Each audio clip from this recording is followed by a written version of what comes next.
So by 1915, with the war deadlocked in both France and Poland, Britain's first Lord of the Admiralty, Winston Churchill, devised a plan to attack Germany and Austria, the Central Powers from the south, and this would be the Dardanelles campaign.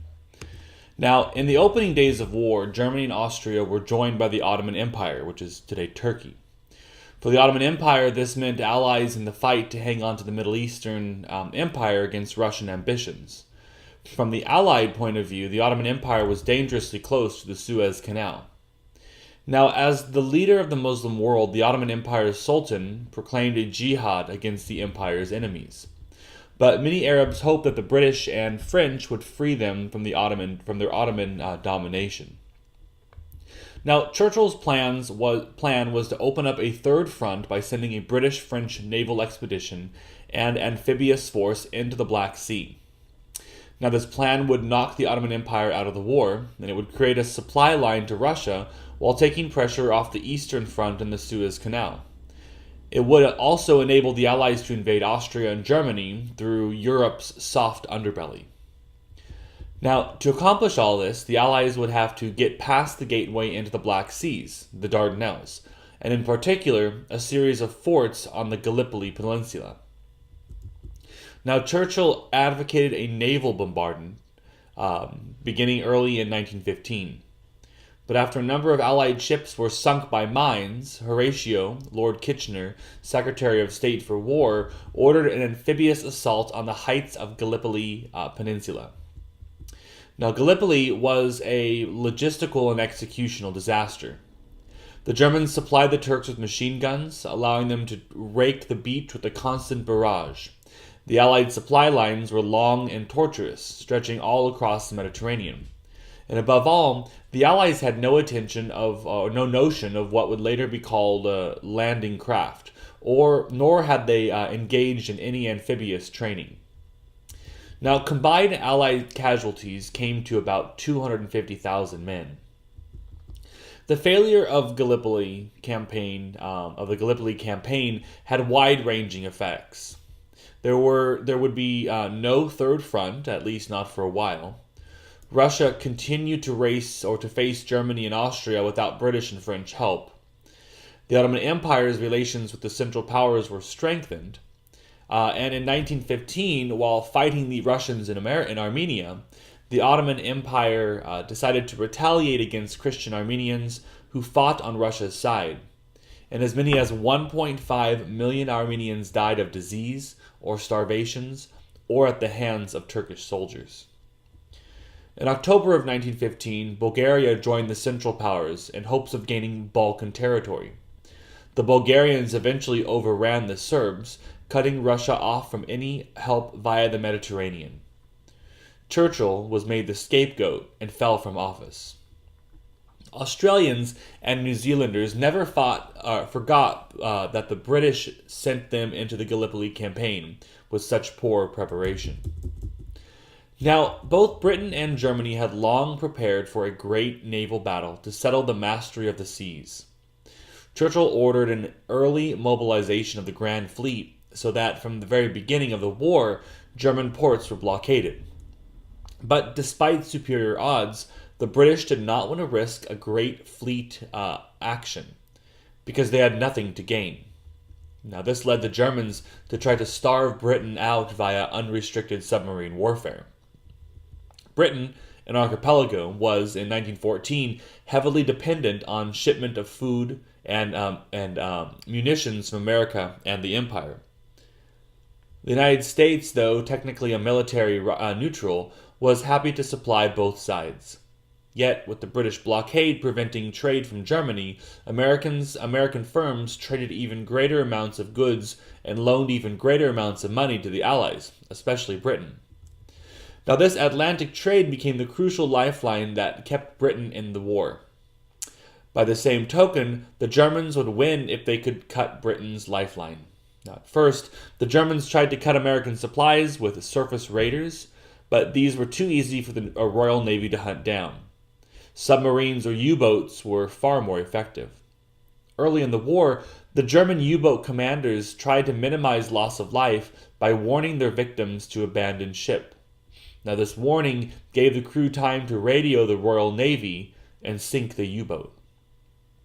Now, in the spring of 1915, the German Admiralty announced a policy of unrestricted submarine warfare. All ships traveling in an area around Britain were subject to sinking. Now, by 15th of May 1915, the U-20 sighted and sank the British luxury liner, the RMS Lusitania, off the coast of Ireland. Of the passengers and crew, 1,198 died, including 128 American citizens. The Germans claimed, correctly as it turned out, that the Lusitania was carrying war material. Many Americans called for America to join the war. Now, reluctant to add the American industrial giant to its list of enemies, the Germans revoked their policy of unrestricted submarine warfare. And as a result, Germany's U-boat offensive stalled, and Britain continued to be supplied from America. Now, this led the Germans to attempt another surface ship action. On the 31st of May 1916, the British and German fleets met while out on patrol off the Jutland Peninsula in Denmark. Now, involving 250 ships and 100,000 men, Jutland was the largest naval battle in history up to that time. Now, at first, everything went according to the German plan. The German battlecruiser lured those of the British into battle and, in quick succession, dispatched 3 ships. But instead of the Germans trapping the small British squadron, the main German battle fleet was drawn into the range of the whole British Grand Fleet. Moreover, the British commander, Sir John Jellicoe, had crossed the German Admiral Reinhard Scheer's T. He was facing the German fleet broadsides to bows. Now, at this point, knowing that he was outnumbered and just minutes from destruction, Scheer ordered his destroyers and torpedo boats to run interference against the combined firepower of the Royal Navy, while the High Seas Fleet retreated behind a smokescreen. Now, instead of giving chase, Admiral Jellicoe turned his ships away from the German torpedoes, thus allowing the High Seas Fleet to escape. Both commanders seemed to have felt that, in the end, their primary mission was not so much to engage and defeat the enemy, as to bring their expensive battle wagons back intact. Though the Germans claimed victory, the Kaiser's High Seas Fleet spent most of the rest of the war in harbor. Now, thanks to the British blockade, the German situation grew desperate by early 1917. Germany was carrying a number of weaker allies, including the Austrians and the Turks, and further in 1916, Arab peoples began a revolt against the Ottoman Empire, which had ruled them for centuries. The British finally had their third front. Now, Lawrence of Arabia organized and led the Arabs, and they entered Damascus in triumph, ahead of the British, in 1918. Now, to open this third front, Lawrence had promised the Arab people's national self-determination, or independence, after the war. But in Palestine, this would conflict with the Balfour Declaration of 1917, a British promise to support a national homeland for the Jews.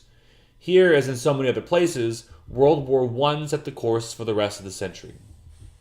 The German army was being worn down by superior numbers in the east and west, and at home, Germany was running out of fuel, oil, and foodstuffs. Something had to be done quickly, or Germany would lose the war. Early in 1917, the German government decided on 2 terrific gambles. First, the German Admiralty reinstated unrestricted submarine warfare. And they knew that sooner or later an American ship would be sunk and American lives would be lost. And they gambled that they could sink enough ships to starve Britain out before the Americans declared war. And on February 3rd, the United States broke diplomatic relations with Germany after the sinking of an American ship without warning. This strategy almost worked, and by April of 1917, the U-boats were sinking 600,000 tons of shipping per month, and British domestic food stocks were down to 6 weeks. But then, 2 things happened. In April 1917, America entered the war, partly because German U-boats had attacked American ships, And in addition, the Americans learned via the Zimmermann telegram that Germany had offered Mexico the prizes of Arizona, New Mexico, and Texas if it joined in a war against the United States. Now, in May, the British and American navies implemented a convoy system, and U-boat losses began to rise. Now, the U.S. Army, inexperienced but fresh, was gearing up to join the fray.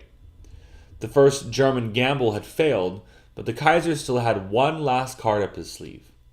If he could end the war in Russia before the Americans mobilized, perhaps he could concentrate on all his resources on breaking up the Western Front.